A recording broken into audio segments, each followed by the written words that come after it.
Hello everyone, welcome to फ्यूके education. I am Deepali Khare और आज हम चलते हैं अपनी नेक्स्ट सीरीज के ऊपर। नेक्स्ट चैप्टर जो है हमारा चैप्टर 6, जिसको हम बोलेंगे नियुक्तिकरण स्टाफिंग। तो चलिए देख लेते हैं स्टाफिंग से हमारा क्या तात्पर्य है।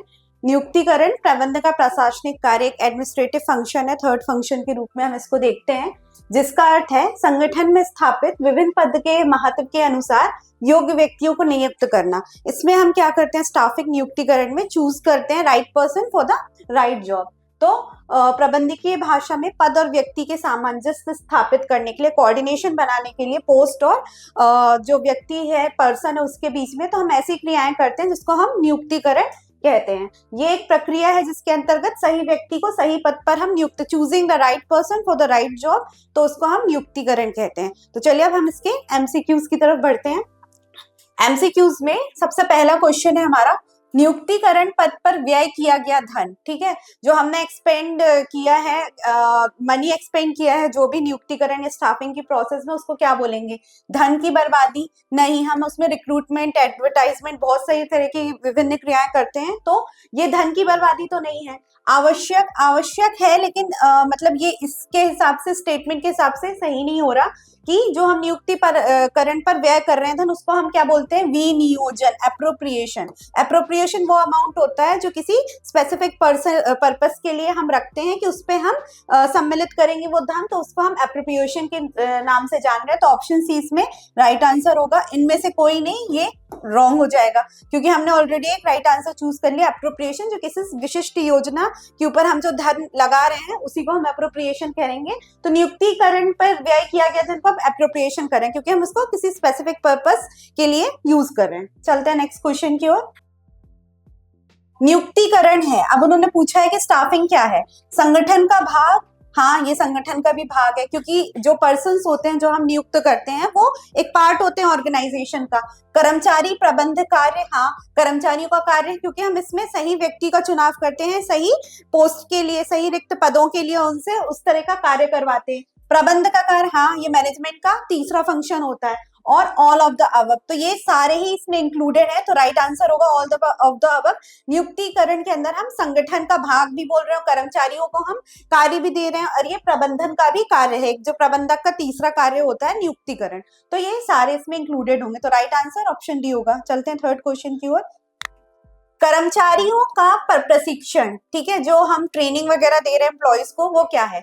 कंपलसरी। किसी भी ऑर्गेनाइजेशन में ट्रेनिंग क्या होती है? कंपलसरी होती है, बिकॉज विदाउट ट्रेनिंग को, अगर आप उनको ट्रेन नहीं करेंगे तो वो काम कैसे, उनको नॉलेज कैसे होगा फ्यूचर वर्क के बारे में? तो कुछ भी उनको नॉलेज नहीं होगा, तो विदाउट नॉलेज अनट्रेन्ड एम्प्लॉय क्या है? एक तरीके से अशिक्षित अच्छा परफॉर्मेंस नहीं कर पाएगा, तो वो कंपलसरी होती है। अनावश्यक, इनका अनकंपलसरी नहीं, आवश्यक होती है। अनिवार्य, हाँ, कंपलसरी भी होती है, आवश्यक इंपॉर्टेंट भी होती है। धन की बर्बादी नहीं, ट्रेनिंग पे जो भी हम पैसा बर्बाद किया, ऑर्गेनाइजेशन, संगठन लगा रहा है किसी भी कर्मचारी पे, तो वो क्या होता है? आवश्यक होता है, कंपल्स, क्योंकि वो फ्यूचर उनके कौशल बढ़ाने के लिए होता है, उनकी परफॉर्मेंस अच्छी करने के लिए होता है। चलते हैं हम नेक्स्ट क्वेश्चन की ओर। तो ऑप्शन राइट हमारा ए है।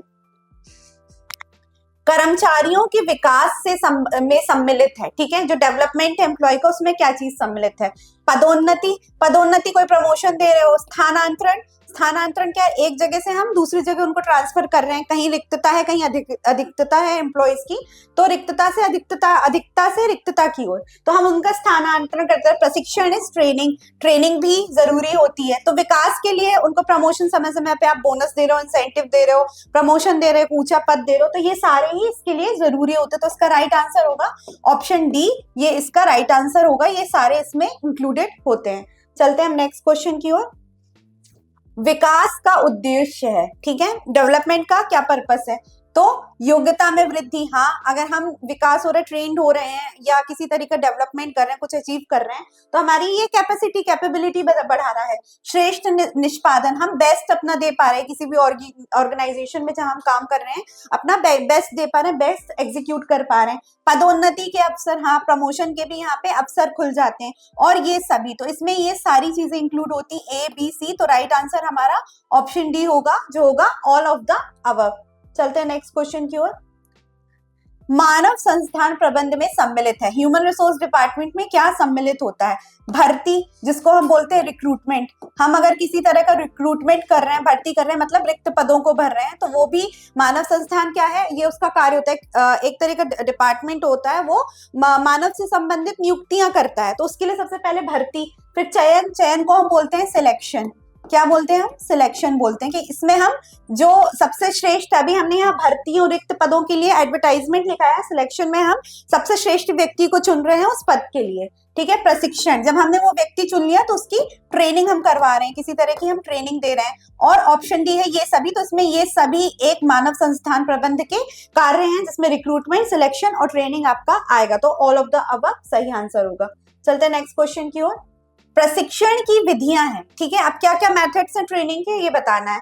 तो सबसे पहले है कार्य बदली प्रशिक्षण। आप एक जगह से, एक इंस्टीट्यूट से दूसरे ऑर्गेनाइजेशन, इंस्टीट्यूट भेज रहे हो, ठीक है, ट्रांसफर कर रहे हो, तो वो हो गया कार्य पर प्रशिक्षण। इसको बोलते हैं हम ऑन द जॉब ट्रेनिंग। मतलब आप जहां कार्य कर रहे हैं वहीं आप प्रशिक्षण प्राप्त कर रहे हैं उस कार्य का। फिर प्रशिक्षणार्थी प्रशिक्षण, मतलब को एम्प्लॉइज प्रशिक्षण, और ये सभी। तो जो अगर हम प्रशिक्षण की बात करें तो ये सभी इसी के प्रकार हैं। तो ऑप्शन डी जो होगा वो हमारा राइट आंसर होगा। ठीक है। बढ़ते हैं नेक्स्ट स्लाइड पे। नियुक्तिकरण उत्तरदायित्व है। ठीक है। किसकी रिस्पॉन्सिबिलिटी, किसकी उत्तरदायित्व है? तो सबसे पहले है निम्न प्रबंध, मतलब अपर लेवल का। अपर ये हो गया, मिडिल, और ये हो गया लोअर। तो जो नियुक्तिकरण कार्य है वो सभी का है, क्योंकि सभी कार्यों में सामंजस्य बना। आदेश कहाँ जाते हैं? ऊपर से नीचे की। जब हम एक शॉपिंग श्रृंखला बनाते हैं तो अपर से आदेश जाते हैं और ऊपर नीचे से उत्तरदायित्व की, मतलब उनकी जिम्मेदारी है। तो ये सबका है। अगर इनके बीच में सामंजस्य या कोऑर्डिनेशन नहीं होगा, या वो शॉपिंग जो श्रृंखला है वो टूटी, तो ये सामंजस्य बिगड़ जाएगा, पूरी जो है कार्य प्रभावित होगा। तो ये इन्हीं सबका है कि नियुक्तिकरण उत्तरदायित्व हर लेवल पे हम नियुक्तिकरण करेंगे। ठीक है। चाहे वो अपर हो, मध्य हो या निम्न हो, हर लेवल पे हमें व्यक्तियों की जरूरत है कार्य कराने के लिए। तो ऑप्शन डी राइट आंसर होगा। चलते हैं नेक्स्ट क्वेश्चन की ओर। पदोन्नति और स्थानांतरण कर्मचारियों की भर्ती के मुख्य हैं। ठीक है। जो हमें बताना है, प्रमोशन और ट्रांसफर जो है वो कर्मचारियों के क्या हैं? तो कार्य नहीं है। कार्य तो प्रबंध का रहता है, तो ये कार्य रॉन्ग हो जाएगा। उद्देश्य भी नहीं होता, कोई वो गोल नहीं कि हमें अचीव करना है। ठीक है। ये उन्होंने पूछा है कि क्या है? स्रोत है, क्योंकि इनसे हम भर्तियां करते हैं। स्रोत कैसे हो सकते हैं? ब्रह्मांड आंतरिक और ब्रह्मांड इंटरनल और एक्सटर्नल। तो ये इसका राइट आंसर होगा। महत्व भी रॉन्ग हो जाएगा। ठीक है। तो कार्य नहीं है, उद्देश्य नहीं है, क्या है? स्रोत है। पदोन्नति, स्थान, एक जगह से आप दूसरे जगह ट्रांसफर कर रहे हैं एम्प्लॉय को, या किसी तरह का प्रमोशन दे रहे हो, तो ये स्रोत है। चलते हैं हम नेक्स्ट स्लाइड की ओर। किसी व्यक्ति के कम जिम्मेदारी के पद पर स्थानांतरण को कहते हैं। किसी व्यक्ति के कम, मतलब रेस्ट रिस्पॉन्सिबल है, उसका हम स्थानांतरण करें तो उसको क्या बोलेंगे? तो पदोन्नति में हम एक पद ऊपर देते हैं, तो ये रॉन्ग आंसर हो जाएगा। पदोन्नति में हम हमेशा क्या करते हैं? एक पद ऊपर जा रहा है। अवनति मतलब हम उसको किसी तरह से इंसेंटिव से, वो कार्य अच्छा नहीं कर रहा है, या जो भी उसकी परफॉर्मेंस है उसके हिसाब से एक पद नीचे कर रहे हैं, अवनति। ठीक है। तो अवनति मतलब यही कि हम उसको ट्रांसफर कर देना, कोई प्रमोशन नहीं मिल रहा है, या उसका परफॉर्मेंस इतना अच्छा नहीं है, तो उसको हम मनी इंसेंटिव या प्रमोशन से वो मोटिवेट नहीं कर रहे हैं। कोई भी नहीं। जो इसका राइट आंसर है वो इन दोनों में से कोई भी नहीं है। तो ये इसका राइट आंसर होगा। और डी सभी, क्योंकि हमने ये नहीं होगा, क्योंकि हमने इसका राइट आंसर चूज कर लिया है, कोई भी नहीं। चलते हैं हम नेक्स्ट स्लाइड में। किसी कर्मचारी का एक कार्य को हटाकर दूसरे कार्य पर लगाना है। ठीक है। एक एम्प्लॉय को हमने एक कार्य से हटाकर दूसरे में कर दिया, तो क्या है?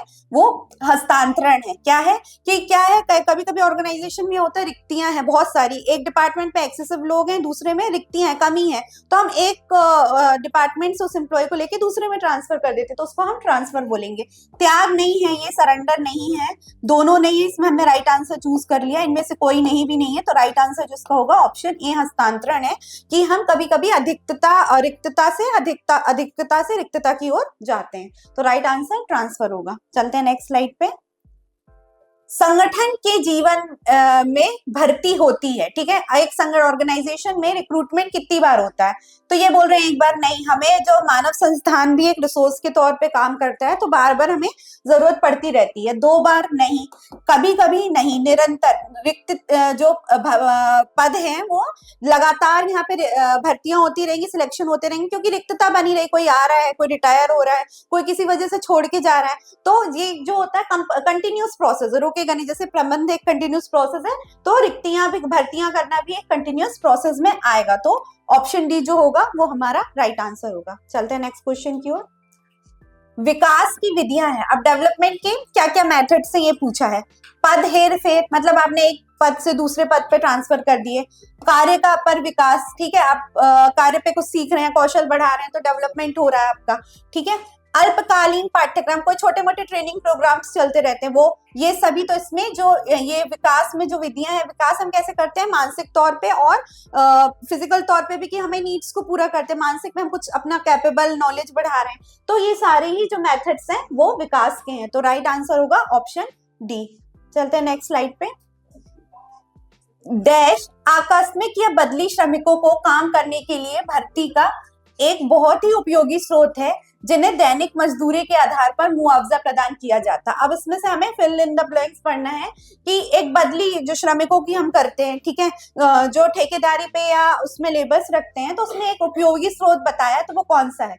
प्लेसमेंट एजेंसी और प्रबंध सलाहकार, इधर पे क्या है, कंसल्टेंसी सर्विसेज की बात कर रहे हैं कि प्रबंध उनसे हम रिक्रूट कर लेते हैं, मतलब बाहरी सोर्स स्रोत से। सीधी भर्ती, तो ये जो है ये डायरेक्ट रिक्रूटमेंट होता है, ठीक है। आपके पास अगर ये आकस्मिक या बदली के रूप में हम कर रहे हैं, तो वो डायरेक्ट हम जो रिक्तियां हैं उनको भर्तियों के रूप में बता रहे हैं, और जो पर्सन आता है तो उसका हम डायरेक्ट रिक्रूटमेंट कर रहे हैं।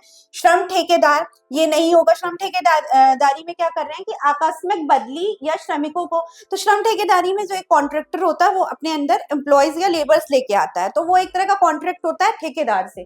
तो यहाँ जो होगा ये डायरेक्ट, अगर इस स्टेटमेंट के हिसाब से सीधी भर्तियां सही ऑप्शन होगा। टेलीविजन पर विज्ञापन तो नहीं, ये भी एक स्रोत नहीं है, तो राइट आंसर हमारा ऑप्शन बी होगा। चलते हैं हम नेक्स्ट स्लाइड पे। भर्ती प्रक्रिया में शामिल विभिन्न गतिविधियों में डैश शामिल है। अब जो रिक्रूटमेंट की प्रोसेस है उसमें उसकी एक्टिविटीज में क्या शामिल है, तो सबसे पहले है भर्ती के विभिन्न स्रोतों की पहचान और मूल्यांकन। क्या कर रहे हैं, वैल्यूएशन कर रहे हैं और डिफरेंट सोर्स पहचान रहे हैं। सबसे उपयुक्त स्रोत या स्रोतों का चयन करना, ठीक है, ये भी होता है इस प्रोसेस में। अगर हम देखेंगे भर्ती के विभिन्न के हम जितने कैसे हम रिक्रूटमेंट कर रहे हैं, हम अपने ही ऑर्गेनाइजेशन के अंदर से कर रहे हैं या बाहर से रिक्रूटमेंट कर रहे हैं, तो ये होता है सबसे उपयुक्त। उसमें से सबसे बेहतर सोर्स क्या है कि अगर आपके अंदर ऑर्गेनाइजेशन में एम्प्लॉयज नहीं है तो हम क्या करेंगे, बाहर से रिक्रूटमेंट करेंगे, तो हम सबसे उपयुक्त स्रोत ढूंढते हैं उसमें।